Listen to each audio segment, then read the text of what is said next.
That's an interesting question. Christopher says, what's today's topic subject matter? What is it, everyone?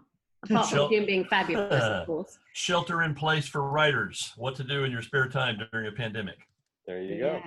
In a broader sense, these webinars are kind of I guess you could say, a happy little accident in that we're discovering that it's a great way to bring everybody in, regardless of the crazy virus situation that we have going on. So we're using this as a way to get this as normal as possible, as an option for all the ISA members to take part in these things on a regular basis, more than just the once a month through a virtual Third Thursdays event or through the Wine Wednesdays that Felicity and Sharon host.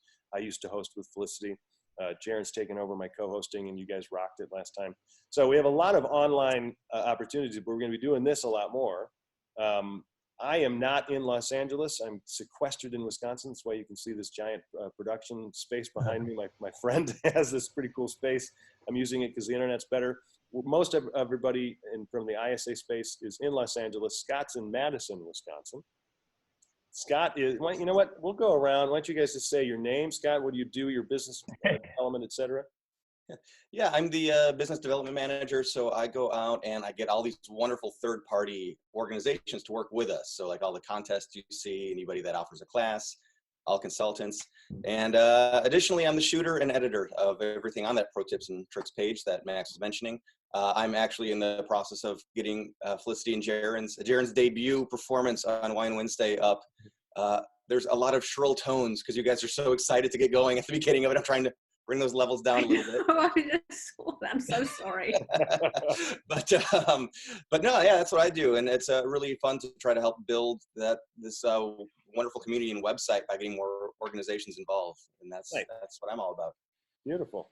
Jaren, let's go up to you. Why don't you tell everybody who you are, what you do? Sure. Hi, everyone. I'm Jaren. I'm the creative executive. I basically read and find all the scripts from contests and from the gigs and wherever. And I help Felicity run the development slate. I love the ISA and my whole family here. And I love writing and writers, and I'm just happy to hear from you all. Beautiful. Felicity, we'll go over to you. Oh, hello. Is it my turn? My name. Your accent is so good. You really got that down. You've really done well with learning that accent. I'm always impressed. Yeah, thanks. Oh, me? My name is Felicity Wren. If you can tell, I used to be an actress. Can you tell? I now work I'm the director of development. I'm a fairy godmother to screenwriters. The development slate is something that I care for passionately. I believe in telling stories. I think this is how we're going to survive in the pandemic. I hope you're writing and keeping yourself entertained. Thank you for being here. We appreciate it very much. Yeah. Join the ISA community. Thank you. Carissa, introduce Carissa. What do you do, Carissa? Guys, I'm the marketing and social media manager, so all things marketing and social media. If you do not follow us yet, go to @NetworkISA. It's the same on Twitter, Instagram, and Facebook. We just hit 14.5K followers on Instagram. Whoa. So exciting. So we're going to do some contests for our table read competition, screenwriting competition, and for Shoot Your Short. So if you want to be involved in those, you could possibly win some free entries, and everyone loves the word free, so follow us. Nice. Woo. All right, Molly, let's go over to you. Hi, I'm Molly. I'm the director of operations. I oversee the staff and all of the operations, mainly events and sponsorships, partnerships with other companies, and then like human resources stuff that goes along with overseeing staff, and love being a part of this team and this family. And thanks everybody for joining us today. This is amazing. Yeah, I mean, Molly is pretty much the brain trust behind all these events that we do. So Shayna is a huge part of that as well. So, you know, this new portion of what we're trying to accomplish here with these webinar events, regardless of whether we're being forced to shelter in place or not, we're going to continue to do these. Molly and Shayna are really the brain trust behind them. So we wouldn't be able to do them without them. Shayna, let's introduce you. Shayna's going to be our host today. She's going to be interviewing Jim. So Shayna, just give a little bit of a background of who you are. Hi, everybody. I really want to say Hey Cats and Kittens. If you have watched Tiger King, I can't help it. Like, I just want to say that now to everyone. Hey Cats and Kittens, how you doing? Especially on these like web things, it's so crazy. If you have not seen that, see it. Anyway, I'm the manager of production and research, which means I do a lot of different things, and I'm also moving into outreach and development with the Cats and Kittens. It's a good segue to Craig then. So before we introduce our special guest, Craig, did you want to say something to everybody? And oh, look at it, my cat is not happy with you. Doesn't like that. Hey everyone, I'm Craig James, the founder of the ISA. I guess the one thing that we stress a lot is about the community. That's, you know, all of our focus. We all spend our time trying to build up the community. I spend a lot of my time basically helping create new features for the ISA so that we can continue to expand the community. A lot of really cool stuff is still in the works. A lot of great features are coming, but there's on the site a lot of free content. As a reminder, we say this a lot, but there's articles and advice and pro tips that you've heard about, which this video will be on there later. We have our podcast page, all sorts of stuff where you can learn a ton. And in this time where we have so much downtime, it's a great opportunity to just dive into that stuff.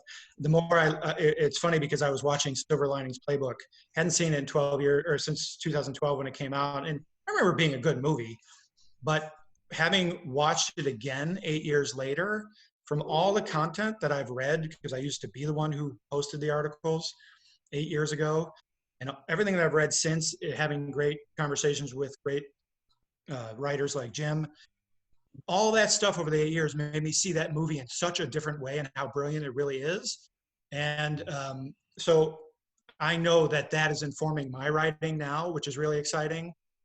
Seeing it also, you know, we've got a lot of time on our hands. Let's just keep using it to just get better and meet as many people as you can, even if it's through virtual experiences like this. So thank you for being a part of our community, our family, and thank you to the family that's on this call right now. Jim, you're now one of our family, have been for the last couple of years, and we're really appreciative of you being here. And everyone who has a cat's gonna have to put one up. I've got my grand dog. Can I get my grand dog? Grand dog, I love that. Gertie, come here. Gertie. It's good. It's a good right segue here. into Jim. She's right here. She's right there on the couch. I don't see. Oh, he's hiding in the corner. She's dark. Hi, Gertie. Gertie. Well, for everyone watching, if this is the first time you're seeing and or listening to Jim Hart, it's going to be a treat.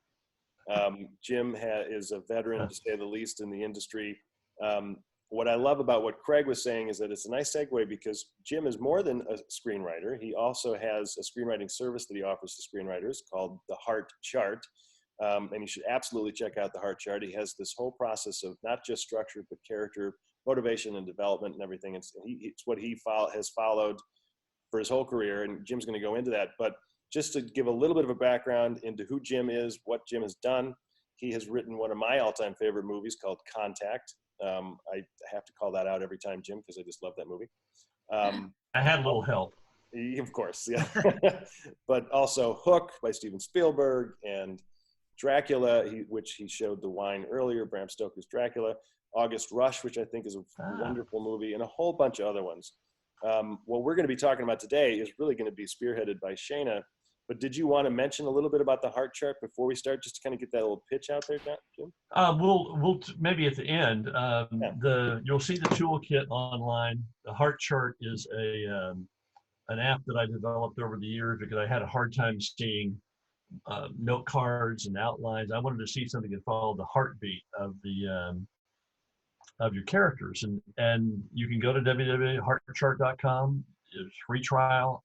I recommend the toolkit. We've got a special discount for it, but it's what I use every day in my writing life. It's saved my ass so many times, and I'm now looking at comments from a couple of my other friends here, who I know of, directors I've worked with, writers I've worked with, who are using the chart. So we'll get into it, but it's really a toolkit. That's how thick my toolkit is. Yeah, right.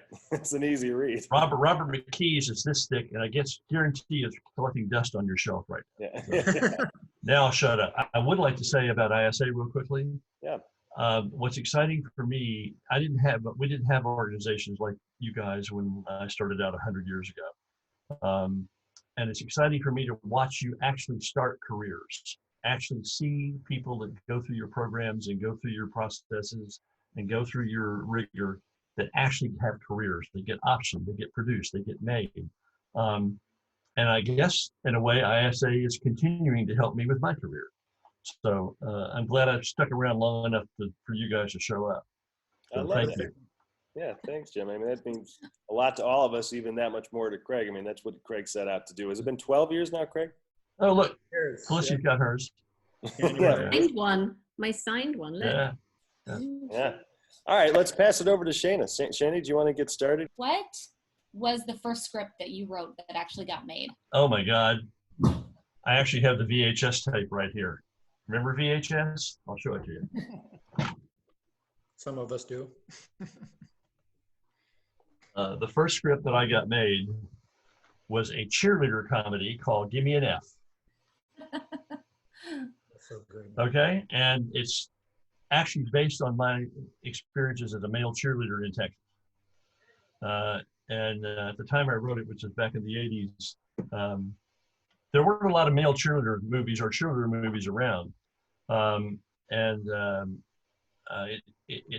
It was a way of showing. I got to spend so much time with incredible women. I became one of the girls in those days. We toured all over the country teaching cheerleading. And it got produced, but it got watered down because the male producers couldn't handle the way I had the women talking, which was authentic. It was a pretty savage comedy. But, and I have not done a comedy since. How many did you write before that one actually made it to the next level? Oh boy. Actually, it was my second script. My first script was called The Frat Rat, which was about our animal house in Texas before Animal House. And again, it was too raunchy and too savage for anybody to pay attention to. But it was all about my fraternity days. So I got to do my fraternity days and my cheerleading days. Right. And then I quit. I said, no more reality. Let's go to fiction. Yeah. Right. So what do you? It's now called TNA Academy Part 2. If you're interested. Where can we find it? I'm sure Anywhere? if it never made it to DVD. That's how eBay. eBay. What was do you recall maybe one of those moments that your mind was just blown, like in either writing something or having one of your films produced or being on set, anything like that? What can you think of, like one of those moments where you're just like I have had a few. I've been fortunate that way. I think probably the most memorable moment for me was my son's in the other part of the apartment. He's now my writing partner. When Jake was 6 years old, he's the kid who asked what if Peter Pan grew up. And I stole his idea and put him through college. But my daughter Julia, who just directed Stargirl for Disney, they got to grow up on the set of Hook. It was their movie.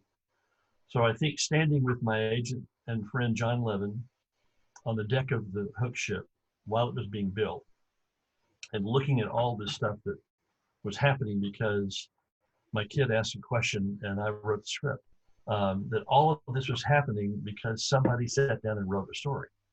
And I think that moment, standing with John and the kids on the set, that really, they owned it. I mean, Robin Williams would come up to Jake Hart every day and say, "Thank you for my job, Jake. Thank you for my job. Thank you for my job." That's pretty powerful. The other moment that I think, sitting down with Francis Coppola up at the vineyard in his little bungalow that he worked in the first time I met him face to face. And he had invited us all over to come stay at stay with him and Ellie at the estate. And I will never forget the first time I sat down with him. We started going through the script together. He's reading out loud my script, doing his thing. He's doing the characters, And I'm sitting there going, I stole this from Godfather. I stole this from Apocalypse Now. I stole this from, and I went through a litany of things that I had borrowed from him. And he just stopped and he looked at me and he said, well, my father, Carmine, always said steal from the best. So he was patting himself on the back. I had stolen from the best. And I probably had the best possible director for that moment. One other quick one has nothing to do with being on a set or being with a famous director. I ran workshops, there may be some of them here, my Italian friends. I ran workshops in Puglia, Italy a few years ago. Amazing workshops, 5 weeks, different city every week, 16 writers and 5 my advisors, including Chris Vogler. We went all over southern Italy on this workshop. And at the end of the workshop, we took a train down to Pugliano, which is the most beautiful, tiny, sweet little village on the Adriatic coast ever. And we were just going to go and relax. It was Mardi Gras, and the kids were out. There's no graffiti. There's not a cigarette butt. There's not anything. It's just perfect. And as we walked down in every one of the little streets dead end into a terrace overlooking the ocean, the Adriatic. So we get there. And my location manager, Antonio Gigante, maybe he's there. There was an old wooden door, and there was graffiti spray painted on it. And I went, wait a minute, whoa, this is the only graffiti we've seen. And then at the bottom of the graffiti, I see the name Mark Twain. Oh. And Mark Twain is one of my guiding lights as a writer, along with Robert Louis Stevenson. And I said, Antonio, what? And he said, let me read it to you. And the graffiti said, Mark Twain stood on this spot and proclaimed that Puglia was so beautiful, it must have existed before creation.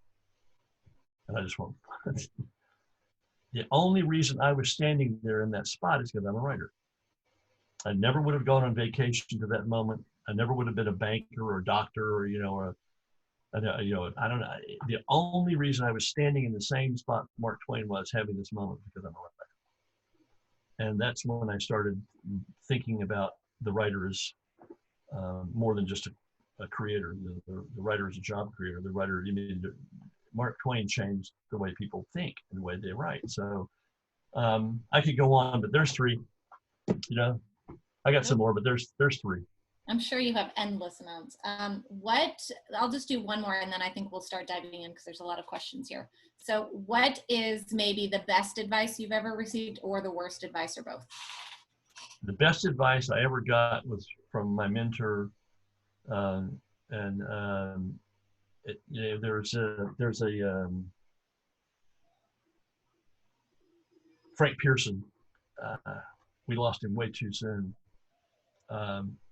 Frank Pearson took me aside at Sundance. I had never gotten into Sundance. They always turned my scripts down. And then after Hook and Dracula, they wanted me to come be an advisor. And I kept saying, no, I want to bring a script. Anyway, I was not handling the Hook and Dracula success very well. I still didn't feel like I belonged or that it couldn't sort of handle the fact these 2 guys are making these movies. And Frank got me drunk at the Hole in the Wall gang bar there at Sundance, hearing me go on and on about, they're changing this, they're going to take this, they're going to read it. And he said, kid, just, listen a minute. He said, just remember that nobody, none of those 2 big directors, no actors, no DP, no sound man, no costume designer, no set designer, no stunt person, no special effects people, no composer, nobody has a job in this business till you type the end. And I went, oh, thanks. He was giving me a pat on the little self-esteem, and it didn't hit me how right he was and it did get me through some dark spaces. There's people waiting around there for you guys to type the end. And it hit me when I did Epic with Bill Joyce, my buddy Bill, who's in Louisiana, and I hope well with everybody there. We did Epic, which was based on the Legend of the Leaf Men, his book. And I was showing it in Japan, in Taipei, to a group of animators who were working on Dragon 2 or something. And I never noticed it, but at the end, the last credit that Fox puts on their films, basically it said this: over 1 million work hours were expended in the production and authorized distribution of this motion picture. Over 12,000 jobs were created as a result of this motion picture. Went on and on like that. They named the 50 kids that were born over the 8 years it took us to make. And I realized right then that Frank was right.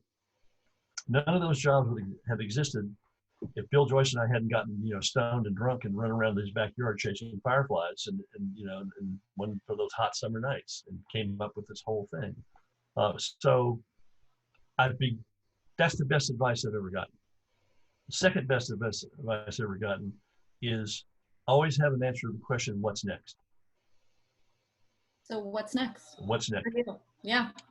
For me, I'm now a Russian spy.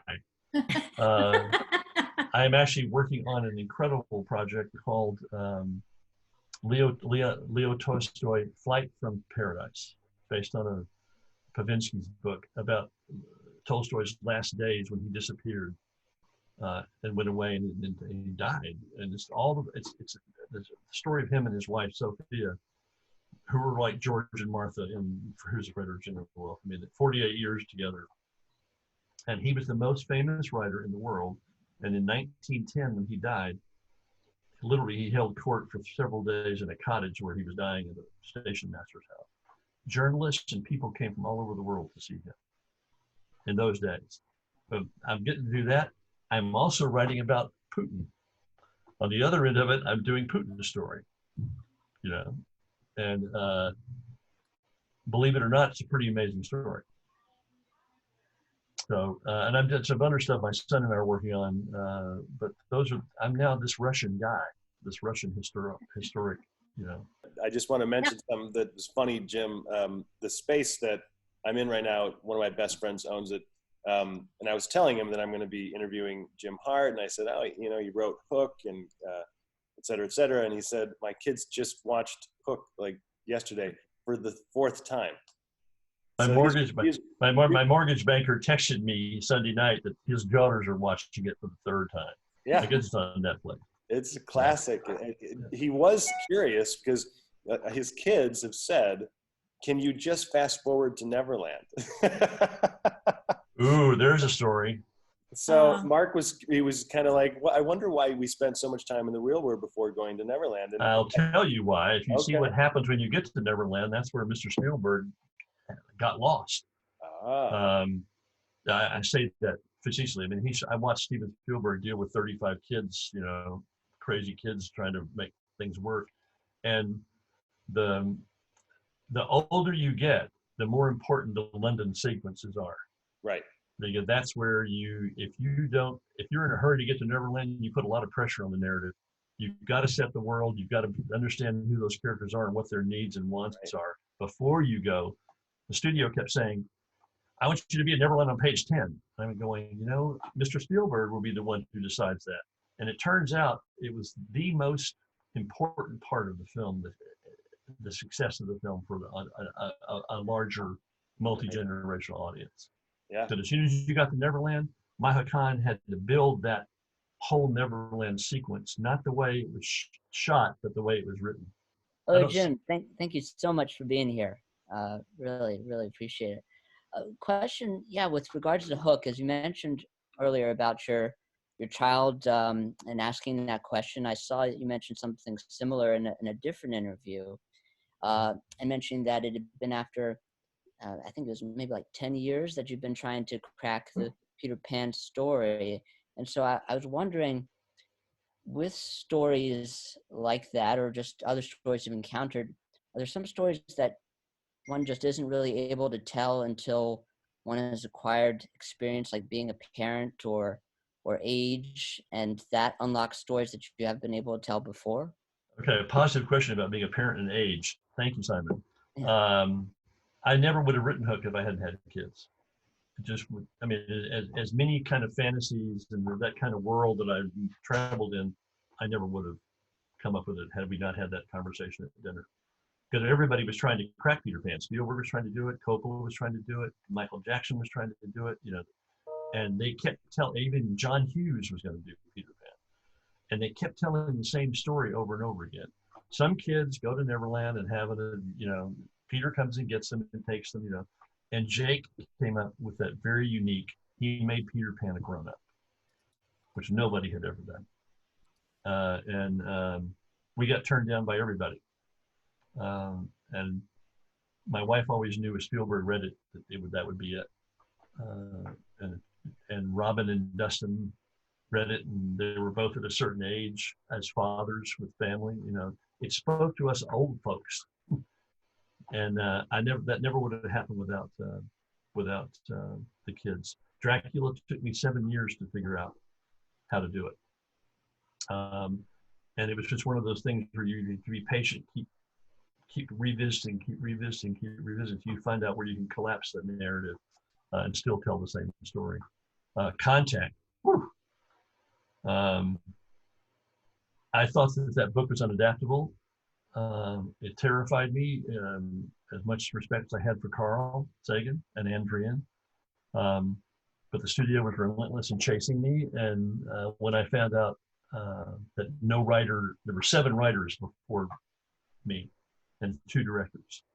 When I found out that none of the writers and none of the directors had ever talked to Carl Sagan, not even had a phone call to talk to him about his book, I said, okay, that's why all the scripts are not working. And these are by very big writers. So I had to go to Carl Sagan. Excuse me. What I said was, if Carl Sagan approves me to be the writer and is active in development, I'll do it. Nobody ever asked Carl to be part of it. So he and I and Anne and Linda Oakes figured out the movie inside the book together. But that never would have happened if somebody hadn't said, "What do you mean nobody talked to Carl Sagan? How can you not talk to Carl Sagan?" You know, when you're given that opportunity. I think they were all afraid of him. Well, he's not a writer, and he is a writer. So how am I doing, Simon? Does that help? Yeah, absolutely. I think that that raises some challenges of just having to be patient and wait, as you said, but also some excitement, I think. And when you said collapse the story, does that mean like simplify? No, it means, well, what it means is structurally. This is where the chart was born, and the toolkit was born, was on Dracula. That means finding places in the narrative and from the book that you can collapse and still tell the same story. Take big chunks out. There was one cut. It took me 7 years to find one cut in the novel where I could collapse the narratives together. But the chart and the toolkit came out of the whole Dracula experience with Francis. Even the greatest director in the world and the script everybody praised, we discovered things that we had missed along the way. It's in the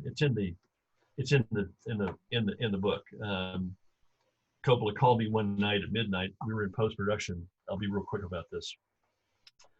I'm back in New York, and we're in post, and we've had some disastrous previews. The studio's worried, and Francis is not. He just, he's fearless. So he calls me at midnight and says, "Hart, I want you to get on a plane in the morning and get to San Francisco." He said, "I hate you. I hate the script. I hate the film. I hate the actors. I hate the studio. I hate the fact that I ever got involved in this project. I want to show you that movie." So couldn't wait to see that film. And long story short, he was right. He put me up in the Godfather screening room and had me wine and cigars, and I watched a piece of shit. I mean, 15 years of my life and the greatest director in the world, and he 3 a.m, he said, "You didn't call." I said, "No, you're right. It's a piece of shit." So we sat down and went through the footage, and we didn't reshoot any single whole scene. We found pieces of narrative, lead-ins, close-ups, things that needed to be done that we'd forgotten, or the footage was now telling us. And I kept saying, "Got to be a way to do this in the screenplay. Got to be able to head some of this off." Because independent filmmakers can't afford to bring Winona and Gary back and the sets and all that. They can't do that. So out of that came this discipline where Francis started me with 3 questions. You'll see them in there. And those 3 questions began me on this whole journey about finding ways to fix the same thing in Hook, finding ways to fix the project in the script form before you get the editing room. So we've gotten quite a few questions from fairly new screenwriters, and I'm just going to kind of put these 2 questions together. Sure. One is from Carlos Del Toro. Thank you, Carlos. As a novice screenwriter, I struggle coming up with a concept that's fresh and has commercial potential. My paralysis keeps me from writing at all. Do you generally know when you have a great idea, and what do you do to avoid paralysis? And then also right below that, Dana's asking about sort of allocating her time as a new screenwriter, and how, any tips on finding your path. So let's talk about new screenwriters. There's a series of questions. My whole thing is my claim is you'll never face a blank page again if you use this method. You might write some shitty pages, but you won't be facing a blank page, because what the toolkit does, it forces you to write, and it forces you to write by knowing what questions to ask and when to ask them, and in answering the questions, you're not, there's no paralysis, none, 0. And they're very simple questions. They get more complex and more complex, and if you just answer the questions, you'll have created a character-driven narrative as opposed to plot-driven, and you'll have done it in an efficient manner in less than 10 pages. That's not the script, but you at least have the path that you are then going to follow when you write the script. People will tell me they just sit down and write, and they just go where it takes them. You're gonna run out of gas at page 30 or 40 or 50 if you don't do, just like you prepare to go into production on a film with pre-production, there's pre-production and prep before you write the screenplay. I had to go to find these ways of using craft to keep me from being paralyzed. Now I'm never paralyzed. It's still a way of finding your footing and finding your ground and finding your path, but this is a toolkit designed to help you find that path before you write the script. And there was another question on top of that. There was a follow-up. Oh, just about managing your time as a new screenwriter. This Dana asked about, she's in writers groups and she's reading scripts and she's doing all this other stuff, but is there any advice on just managing your time when you're fairly new? Finding that if you're holding a job, I know that's difficult. If you have childcare, I know that's difficult. There's all the stuff that's going on. I have 2 things that I do. One is it's what I call a WUGU, W-U-G-U, and it stands for Wake Up, Get Up. And I used to, if I'm awake at 4 in the morning and I can't go back to sleep, that's my brain is on fire. So I get up and exercise those moments and write. If I lay in bed for an hour trying to go back to sleep, it's an hour of brain time that I've shot. So I worked last night till 3 in the morning. I woke up at 7:42. I made myself get up, did my yoga, did my exercises, and went and started writing. You'll find that it also is a therapy, because it will put you back to sleep. If you're writing at 2 in the morning, you'll be asleep by 5 or 4 or whatever. And I also try to write as a beginning writer. I try to write 15, 20 minutes, half an hour a day. And that's why it's important that you don't be constrained by the screenplay format until you do the prep work. So when you're still noodling with the idea and still fleshing out your characters, you can do that in bits and pieces during the day. On the weekends, if you've done your prep work, on the weekends you should dive in and crank out some pages, but not until you've done the prep work. And that's you can spend 15, 20 minutes a day on answering the questions and expanding your treatment or expanding your outline that way. Management of time is really hard. For me, it's what I do all day. I write all day because that's my job. But that's why you can do it in bits and pieces and chunks until you get to the place where it's time to write that screenplay. Then you got to carve out some time, and usually the weekends seem to be the best. And there's all kinds of excuses for not writing. That was the other thing, the reason I came up with this. This keeps me writing. You know, I can't say, oh, well, I'm going to go to the gym. I'm going to go to I can't go to the gym now. I'm going to go play golf. I'm going to go, all those things you need to do. But if you come back and you've done this prep work, it's like having lightning in a bottle on the shelf. And you can take it down and the lightning is still there when you go back to work. You know, that's why this method's been good for me. It literally lets you capture all that brain blizzard, that, you know, that spawning time, that time that free, so non-editorial, you know, don't edit it yourself. This helps you organize all of that energy and that power. I find that when I do something every day, even if it's not the best writing every day, it gets you moving in that direction. But the more I stop and the longer I wait to write, if I spend a week not writing, then it's really much harder to get back into it. But once you get going, your brain's like moving and you're like, okay, and then you want to jump on and write some more. Even if it's not the perfect words, it's still, you're still doing it. Yeah. You're gonna do 87 rewrites. You might as well get used to that. And if you think your first draft is perfect, you know, there are 15,000 writers behind you that will rewrite you and show you how wrong you were. So that's the other thing that I try to do, that this method of mine is designed to help you be the rewrite person, not some other writer they bring in because they don't think you know what you're doing. You fix your own problems. It also, in a writing group or a writing group, it teaches you to help other people fix their problems without saying, I don't like this, or this doesn't work for me. You have to have 5 reasons or 5 suggestions on how to improve it or make it more clear. We just finished an online workshop with some veterans that we do with the Writers Guild Initiative. And these are first-time threshold writers, and they now have their own network. They've had this experience together where they're now in touch with each other. That's what I like about ISA. You create a network where writers meet each other and they begin to, they work on the same things. They end up helping each other. And writers are the best possible audience you can have for another writer, is having a writer as an audience. Yeah. All right, let's get to another live question. H.D. Watley, are you there? Yes, my name is actually Harlan. Hi, Harlan. Jim, we met in West Texas a couple of years ago. Odessa, yeah. Okay. At what point in your career did you know that it was time to raise the bar and get an agent and representation? Because I've been writing screenplays off and on for a decade, and I don't quite feel like I have the confidence yet to reach out to an agent. So where in your career, or when did you just say, I've got to do this? Well, one, you're looking at a bunch of people on the screen right now, which are part of an organization designed to do exactly what you're asking.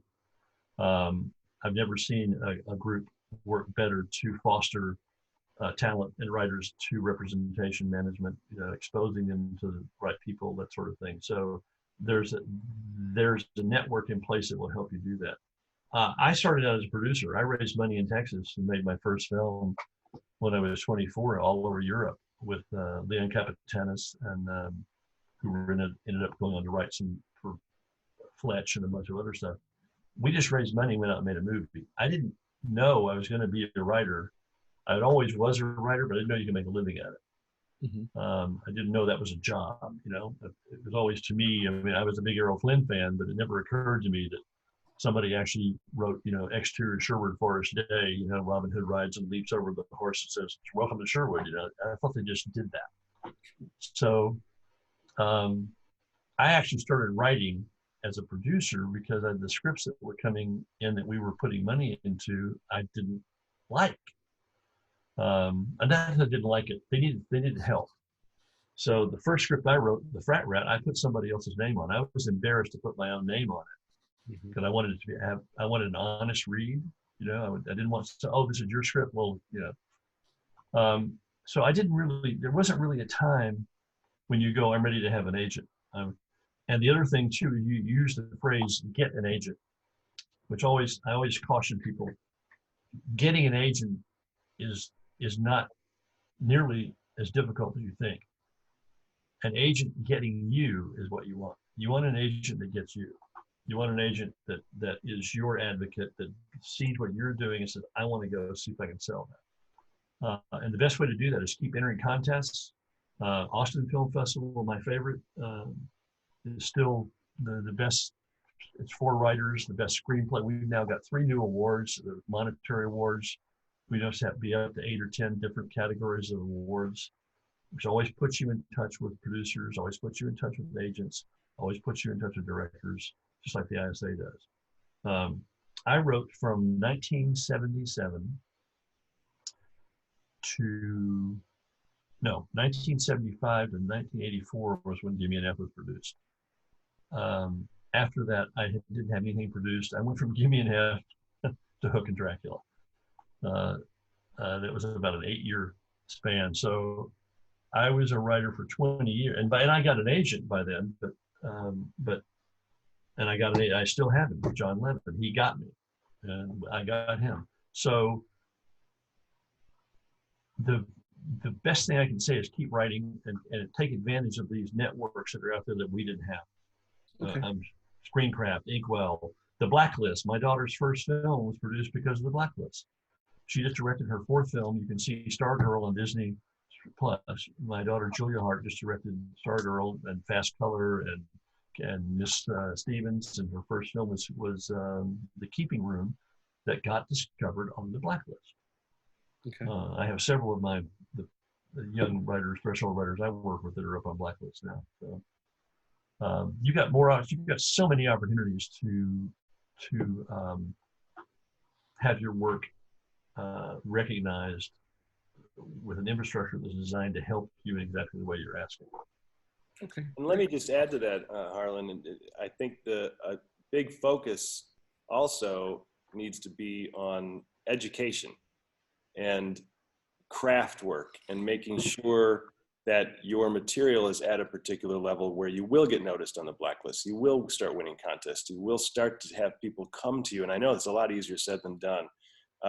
But I've noticed, and I'm sure Jim and everybody on the ISA have noticed, that we see writers thinking that they can do this on their own. And ironically, you do it on your own.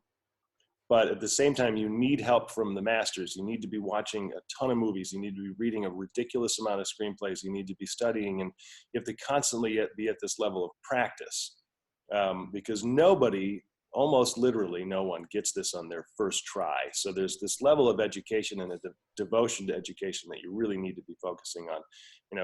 Jim says it was my 2nd script that got produced. I mean, Jim, you spent a ton of time working on making sure you were getting this right. It wasn't like you wrote a couple drafts and then here you go somebody, I mean, it's a very long process. We get that question a lot. When should I get an agent? And what Jim is saying is dead on. They'll find you. And I know that sounds like a cop-out answer, but it's the truth. You really don't need an agent until you have something that's sellable. And then once you have something sellable, you're gonna have people coming to you. So it's a little bit of a catch-22. But they do pay attention. The agents and producers are part of all of these festivals. The Blacklist, there's probably 200 readers who are instructed by their producers and their studios. Go find me something on the Blacklist. Find the next this. Find the next that. Find the So they're out there looking, and they're looking for the unproduced, fresh, I was 44 years old when Hook and Dracula got made. I'd been in the business for 20 years with nothing to show for it. Okay. So also have on ISA, we have writing gigs on our ISA Connect members. You can go on, and there are tons of writing gigs on there that you can apply for and try to get yourself out there that way too. You also do reading and feedback and coverage too, right? There's an instructional, and it's all very reasonable. What Jim is saying about submitting to contests is really valuable, because you can be submitting and if you're asking for feedback, using those contests to get better. And if you place, that's great. And eventually if you're just getting the quarterfinalists, you can use that as a means to, like, what do I do to get to the top 50 or top 100? What do I then do to get to winning a contest? Start with some smaller ones, then move your way up to the bigger ones. Don't dive into the big ones, but each time you move up, you'll get recognized by people in the industry who are actively looking. When you start to see when these industry pros see those contest wins, they take notice. They want to find great writers, and we run screenplay competitions. We have our development evaluations. You can get notes and be reviewed. Through those steps, you'll eventually get on our radar, then you get on the industry pros radar, then you get sold, and even then somewhere in there maybe get an agent or a manager. So if you just take your time with it, but request as much feedback from people who don't know you, get that feedback as much as you can and within your limits of what you can afford, but go step by step and you'll get better. You'll see your work get better, and people will notice that you're improving and be more excited about signing you or even producing your script. There's some important links that are being posted right now from ISA, and also I spend my $100 a year. Every year I'm renewing my membership. It's the best $100 you'll spend, and also all of the services they're talking about are incredibly reasonable. Yeah, and the table read for the screenplay, I support that constantly, because it's very rare that you get to hear your script read out loud by actors, unless you get your friends over, So this puts a spotlight on it. We did a table read at the Academy from one of our Nichols winners, and also Austin Film Festival. Had a reading at the Academy Theater with major actors. And these are not scripts by Academy Award winning writers. These are scripts by threshold people like we're talking to. I'll shut up now.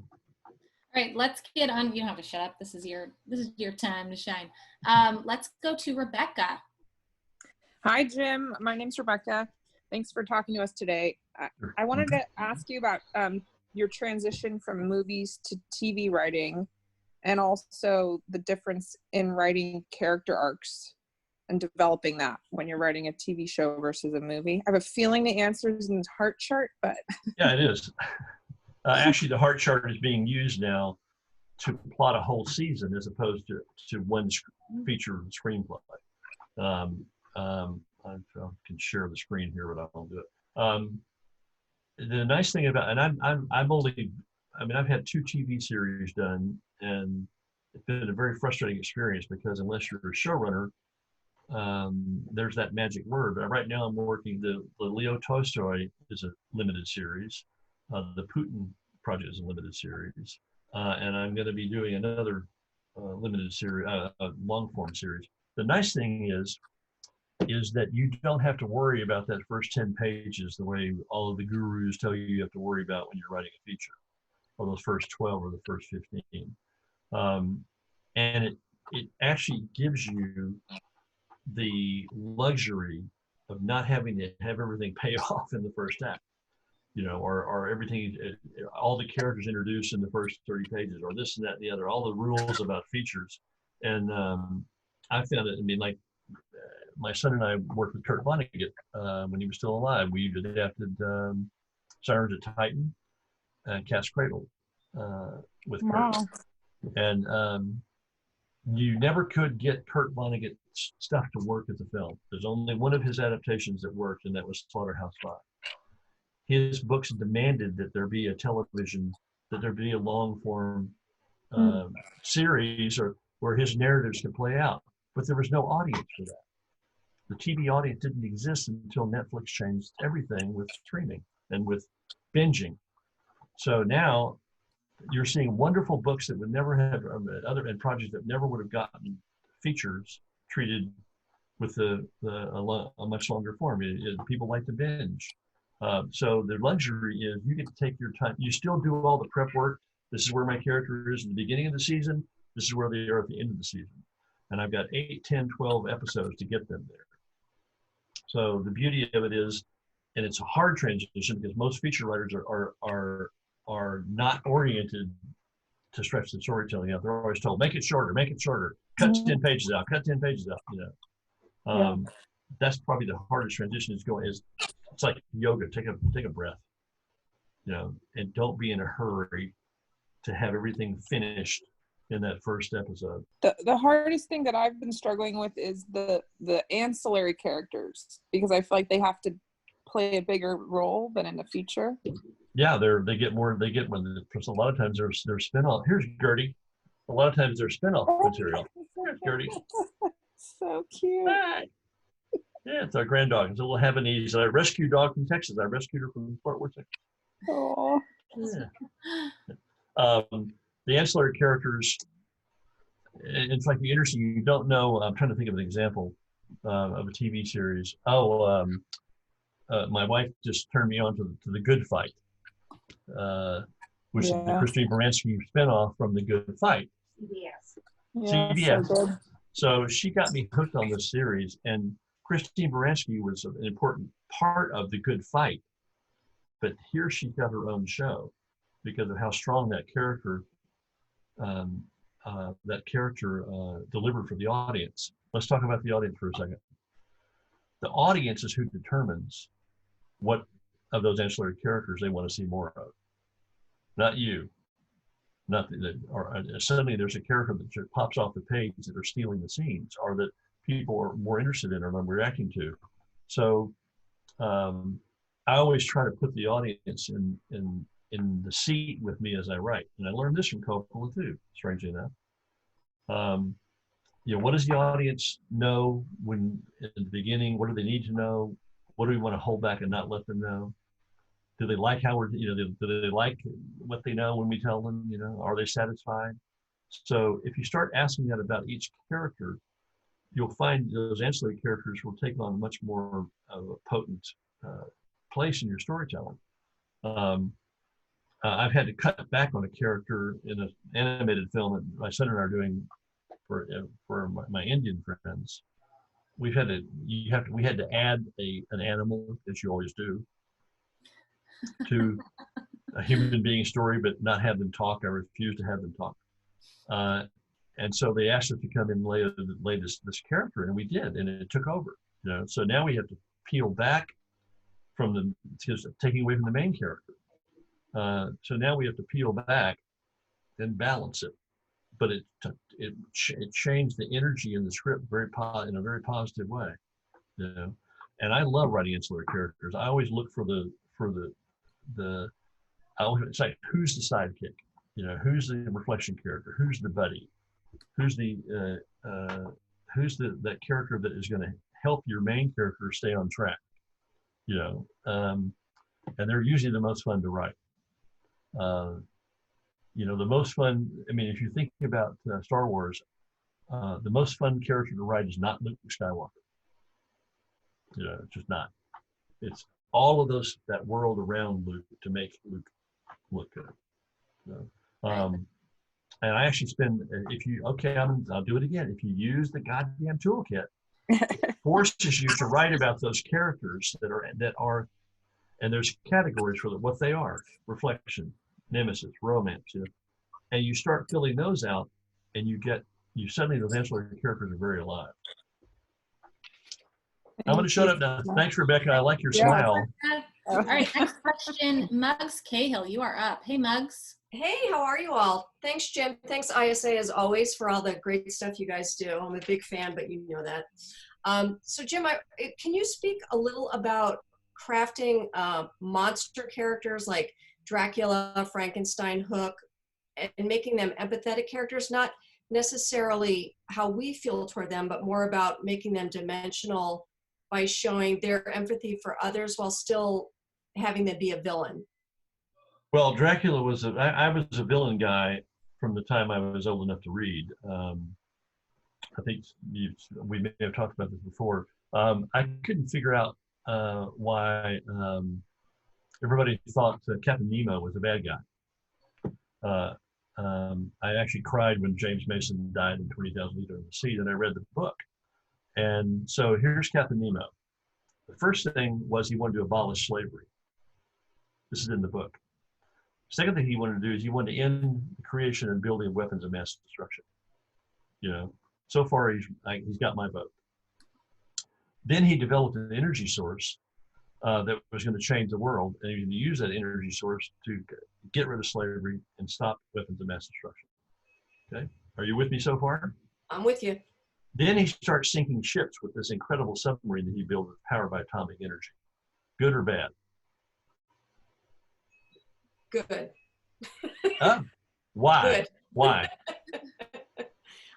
Because his motives, his intentions were good. He did not sink civilian ships. He only sunk ships of war and ships that were carrying gunpowder and munitions to make war. Okay. So I'm going, why is this a bad guy? So you create empathy for Captain Nemo because his wife and kids died in slavery, you know, and suddenly this great intellect. The person I hated the most was fucking Ned Land for throwing out stuff into bottles and bringing the military to blow up his island. And that's the bad guy. So I had a real, and then Captain Hook, I could not figure out why. When you read Peter Pan, not Disney, when you read Peter Pan, Captain Hook is this incredible tortured soul, you know. That's why I wrote a book about his childhood, about his origin story. Long John Silver, good guy, bad guy? From Treasure Island. I guess. Not the Muppet, not the Muppets Treasure Island. That's my other favorite. That's where I am. So that's yeah. my other favorite. Long John Silver, in the Robert Louis Stevenson novel, taught Jim Hawkins about loyalty, about being a shipmate, taught him about betrayal, taught him about honor, you know. And then at the very end of the book, when Jim Hawkins has a chance to shoot him and stop him from stealing the booty, he lets him go. He lets him go because let the ocean take care of him. Because he learned so much from this man, and he became a man in this adventure he went on with Robert Louis Stevenson. So Dracula was even more of a revelation to me, because all we had was Bela Lugosi and Christopher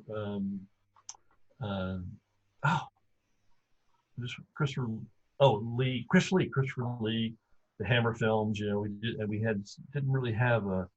It wasn't until Anne Rice showed up that we had a different view of vampires. But when I read the novel Dracula that Bram Stoker wrote, I didn't know that the Dracula was a Christian knight that was sworn to serve the cross and protect God. I had no idea that's what his origins were. So, and his wife actually did commit suicide. She was Turkish. So the Turks were going to come and kill her and rape her and torture her because they hated that she married this kind of Romanian Christian. So I found sort of finding ways to. I started empathizing with the monster and the bad guy very early in my life. So if that's going back to origin character, would you say then, like the origin story of the Joker, that he's a good guy? Well, it depends on which one you're talking about. Phoenix, Joaquin. Joaquin, not River. That's a very disturbing performance. Yeah. Now I have empathy for him, but how he died, the Australian incredible actor, in the first Heath Ledger. Heath Ledger, that to me was an incredibly empathetic portrayal of a person who you understand. You don't have to agree with their actions, but you understood where they came from. So all of the original Universal, they're trying Universal monsters. I went in on a couple of those, and they blew it with the Mummy. I mean, they completely did not understand the characters that had been created by the original Universal monsters. All of those characters, especially Frankenstein and the Wolfman, the Invisible Man, you had incredible empathy for those characters, and they weren't bad. They became like Frankenstein. We socialized that character and turned him bad. If you go back and read Mary Shelley's book, which I've always tried to do, nobody wants to go there. It's an incredible story of you have nothing but empathy for this creature that was created, and then society and life being ugly and different, what have you, how he became a killer.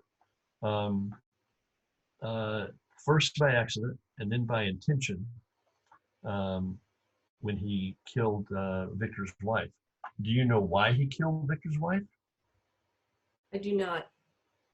In the book, all the monster wanted was a bride, and he would go far away and into the Arctic and live and not bother. He just wanted someone that would love him, that he could love, that didn't hate him and think he was awful. And he hounded Victor to build him a bride. And Victor was, he had already caused several people to die. And Victor finally builds a bride for the creature. They're in the Orkneys and off the coast of Scotland. And when the creature comes to collect his bride, Victor realizes he can't, and he has a kind of a crisis of conscience, and he destroys the bride right in front of Victor, literally rips her apart. And in Shelley, she actually writes that in Victor's journal, Victor writes, "That is the night I became the monster." So we've never seen that Frank. That was a Frankenstein I'd never seen. But it's in the book, and if you look at even the James Whale film, you have incredible empathy for the creature. Joe, where are you from? Well, originally from Somerset in the UK, and I just spent 2 years in LA at UCLA Extension. Nice. What's your question? So, thanks. Just wanted to ask what Jim's rewrite process is, sort of after you have a first draft of a screenplay, how you reapproach the material. Hart chart! The toolkit and the Hart chart was designed to be a rewrite tool. And I never thought of it as anything else but a rewrite tool, so that you get your draft done, your vomit draft, whatever you want to do, get that first draft done. And then you go back and you start analyzing by using the questions and using the signposts to figure out what I'm missing here, where's the emotional beat I don't have there, how long does it take me to get this character that we disappeared on page 10, they don't come back to page 50. It really is an analytical tool that lets you examine what your existing script is. We don't have time, but I would show you the chart, and you can see the ups and downs and the emotional journey. But this is always designed as a rewrite tool. Now I use it to break story, but I needed a way, because my scripts were all plot driven, and I wasn't having much of a career until I started doing character driven pieces. And this method makes me tell the story, makes the character tell the story, not the writer, not the plot. I always go back now and apply the rigor that's in this survival. It's actually should be called a survival kit, writer's survival kit. It gives you very specific ways to examine what you've written, and highlights what you need to change and fix and why. It doesn't do the rewrite for you, but at least helps you. If everybody wants something, they'll write it for them. It does assist you in. It's like fixing a car, or you're an auto mechanic. I need a new set of tires. I need a paint job. I need tune-up. I need oil. I need to change my gasoline. I gotta It really does make it mechanical as opposed to this woo-woo. I'm talented ether. It's all mystery. It's really a mechanical process. At least that's what I try to bring to the table, is to make it more mechanical. Great. Thank you very much. Certainly. I think your friend John Brecto, Jim, is asking, is there a genre you haven't written in yet that you've always wanted to? Now I'm doing Russian history. Right. Chinese manga, space opera. I've never done, the closest I ever came to a cop show was an adaptation of Frankenstein. I just went up on the author's name, very famous. That was set in New Orleans, about the return of Frankenstein years later. I haven't done a cop show, and I don't know if I know how to do that, unless there was some, like my cop show would be about a male-female nighttime team that were thrown together, and she's a vampire, he's a werewolf, and they have to deal with those dynamics when they're on patrol. I think that's probably the only one, and also I don't think of myself as a comedy writer. I tried it, and they didn't think that. They thought I was raunchy but not funny. So now raunchy's in. Maybe I missed mine. Maybe I go back and do raunchy. No, but I pretty much covered it. That's so weird. I would much prefer to write things like Kent State, All the President's Men. My son and his partner are very good at that. I think that genre may be one that I'm suited for that I haven't been able to crack yet. You know, courtroom drama, but courtroom drama that has expanded horizons. That's not just locked into the law case of the week. One more question from Rachel, and she asks, I think this is a good one to sort of wrap up the questions, and then Jim, you can kind of end whatever you want to say at the end to summarize for yourself. But hello, my question is, how can a new script writer deal with the feeling that his or her script is not good enough? Trash it or just throw it out there for validation? Well, just so you know, I'm going to be real depressing right now. That doesn't change. Every script that I do is subject to being trashed, being lauded, being praised, being, get notes that you don't agree with. I think the more time you spend with craft, so that your first draft, when you go to, it's not your first draft you're showing, it's your 20th draft or your 15th draft or your 10th draft, and have friends read it first, and then try it with some of the places like ISA where it's a benevolent. They're here to embrace you, and they're here to encourage you and nurture you. Agents are only interested in, can I sell it? Managers are maybe a little bit more humane about it, but it's organizations like ISA which are there to nurture.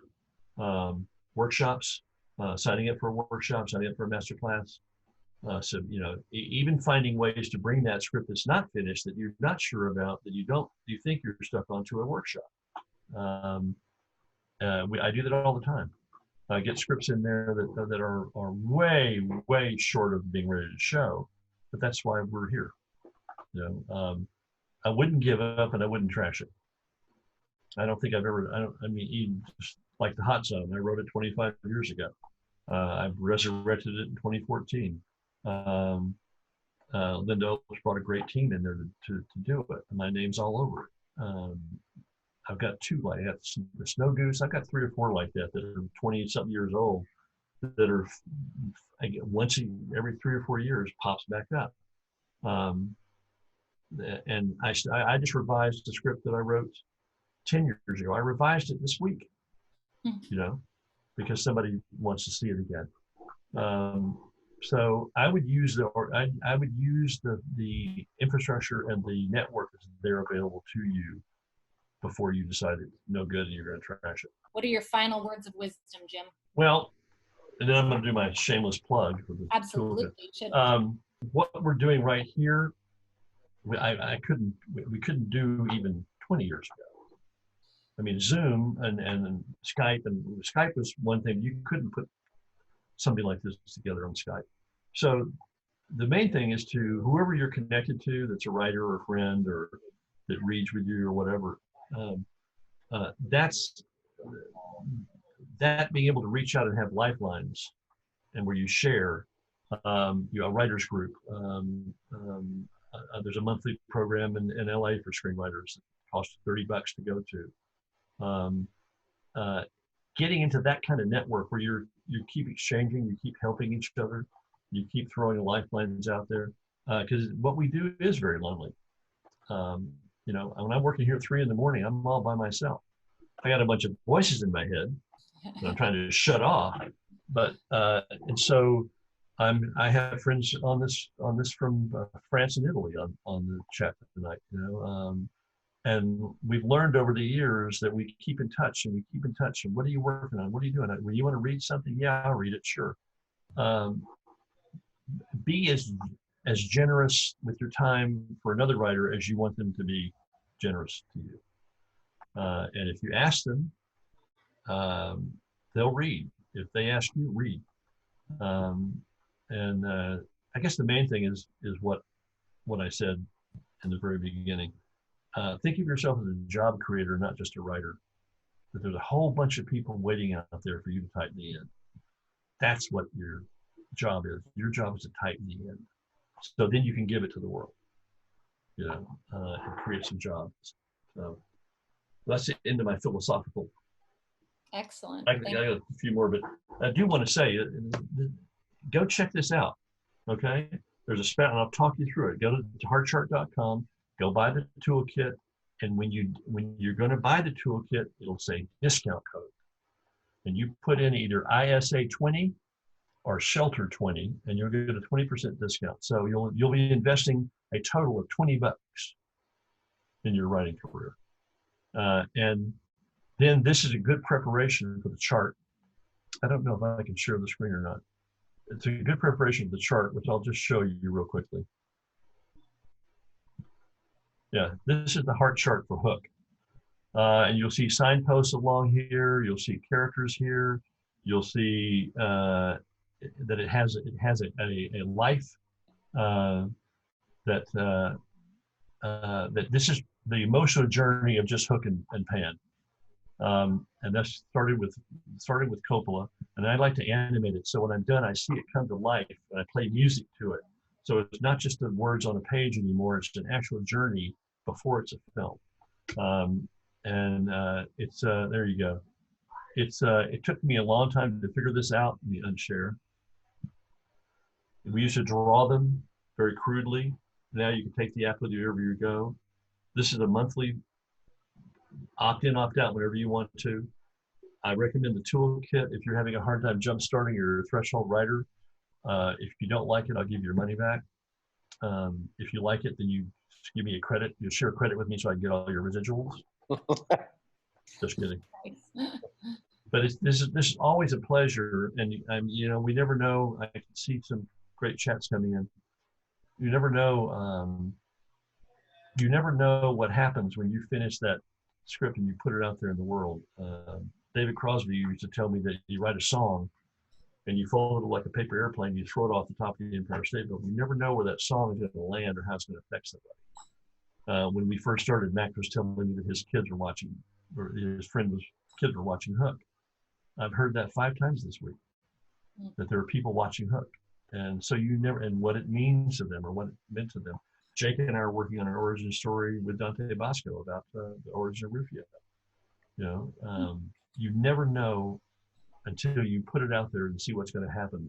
That you might change the world. You might get a job. You might make somebody happy. You might give some actor a job. You might get yourself a job. But you can't do it unless you write. You've got to type the end. You've got to get it out there and have the courage. It's a courageous act. It takes a lot of courage to sit down and do what we do. Not knowing the outcome, or being prepared for the worst and suddenly the best happens. I thank all of you very much. You made me charged up to go back and write. I'm going to save this. I'm going to save this for when we're all together when we do Max again. Sooner rather than later, I hope. 1983, Francis Ford Coppola. Bottles produced 18,096. Dracula's Blood. That's awesome. Dracula's Blood. Well, awesome. Let me say a huge thanks to Shana for hosting, asking questions, and everybody, of course, who posted questions. Really, just everybody was mentioning here. I don't know if you noticed, Jim, just how enlightening and inspiring this all was. So, as always, you're just an excellent guest, and everybody should check out the Hart chart. For other educational tools, like Jim has mentioned, you can go to Network. Chris Vogler, The Writer's Journey, Penn Dimsham. These are guys that know what they're talking about. Yeah. There are so many options for you to get support, to educate yourself. I push it all the time, even though my title is Director of Education. It's so important. The difference that I've seen from writers I worked with 15 years ago who then have spent this time devoting themselves to education, it's night and day. And there are so many options through networkisa.org. You can sign up for our Connect membership. It's only $10 a month. You get a whole bunch of features through the site, through your profile, discounts on contests. You can apply to writing gigs. We have free podcasts that you can listen to, which are all incredibly educational. And so they're just, don't feel like you're out there swimming by yourself. You have these things. You have everybody who are working here with the ISA. You have Jim and hartchart.com. So you just have to search. If you're really dedicated to this, you'll figure it out. And keep in mind that keep in mind. Somebody said that just collapsed 11 pages. Good, Michaela. Yay. Everyone keep in mind that producers are actively reading screenplays right now. So it's really important to get your work out there. If you've had some success even a moderate success, post on our ISA Connect page. Your screenplays get listed on our showcase. Your success stories all get read by Felicity. And if there's something great happening there, you want to be on our radar so that we can get it out to producers who are on a daily basis today still and looking for content. The producers have more time. We all have more time than ever. Producers want to be ready for great content when we get on the other side of this. So this is a great time to finish up your screenplays and get them listed. On the note of future events here, Felicity, sorry, go ahead. Would you want to say something? I was going to say, don't forget, you get 4 free contest entries if you're ISA Connect. Your ISA Connect, yeah. So Craig, there was a good question that was asked by Masunde in terms of future events here. Jaron commented, I don't know if everybody saw, but in terms of how often we're going to be doing these live events, we have multiple things, right? We have a Third Thursdays event that's a social event, used to be live and in person, and it will be again in the future, but we're going to be doing those via Zoom Thursday evenings, 6 p.m. Los Angeles time. But then I have ISA Connect webinars where I go through like a class. It's an educationally focused webinar for Connect members, 11 a.m. Los Angeles time, once a month on a Wednesday. And then for these events, we're still trying to figure it out. We're thinking maybe one a week, maybe one every other week, but we're going to be doing these particular events with special guests like Jim on top of all the other things that we're doing, like Jaron and Felicity do every other Wednesday, Wine Wednesday, a couple times a month where it's on Facebook Live. So if you're not in Los Angeles, if you can't attend live events, and obviously now because of the whole virus situation, we can't, we have a whole bunch of options here. So just stay tuned. Did you want to add email us at support at Network ISA if you have a suggestion? Yeah, I do want to say something here in closing. I posted a gentleman I don't know, Kevin Partridge, is on my Facebook page, who told a very touching story that made me start thinking about what our job is in this time that we now have because of this pandemic. I know exactly where I was the day the 4 students were shot at Kent State. I know exactly where I was the day Jack Kennedy was killed. My high school band was actually the last band to play Hail to the Chief for him in Fort Worth, Texas. All of us know where we were on 9/11. There were stories that came out of those events in our lives, how it affected, how it changed. And I tell those stories to my kids. They now have a story to tell about 9/11. They now have a story to tell about it. So, and what Kevin is wondering is what stories are our kids or are this writer's generation going to tell after this pandemic? What positives coming out of this? What is the future? How can we have an obligation to write a bad future or a good future? You know, do we have an obligation to scare people, or do we have an obligation to give people hope? And I think it's something really interesting that he touched in me. I think it's a what great our job point. is. Yeah, I saw something on Facebook too, where look to where everyone is looking, meaning what is everyone trying to do? And the saving grace here are the arts. People are looking to sing more. They're looking to watch more movies, watch more, TV, to read more books. I think the important word that you're using, Jim, is obligation. We have an obligation as artists. You pushed my button though. The arts will save us. The arts are the only hope we have as a species because it fosters coexistence. You're not going to put a bunch of kids together from different backgrounds and different ethnic backgrounds and different religions. You're going to put them together in a room with instruments and cameras and clay, and they're not going to kill each other. They're going to create something. Yeah. So until we, and this virus doesn't know any of those boundaries, we do. So, and I think the arts are, you're right on. The arts will save us. They really are the only hope we have as a species to survive. Yeah, so. All right, well, thanks again, Jim. The end. The end. Shana, did you want to? Here we go. The LA elbow bump. Oh, also, here's, hold up your hands. Get your hands. Let me see your hands. Right, here we go. Everybody hand sanitizer. Do that every day before you keep working. All right, thanks everybody. This was recorded. You're going to be able to see it again. Thank you, Jim. Thank you again, everybody. Molly, Scott, Carissa, Jaron, Felicity, Craig, Shana, Jim, once again, And everybody out there in Zoom land, thank you. I love the comments.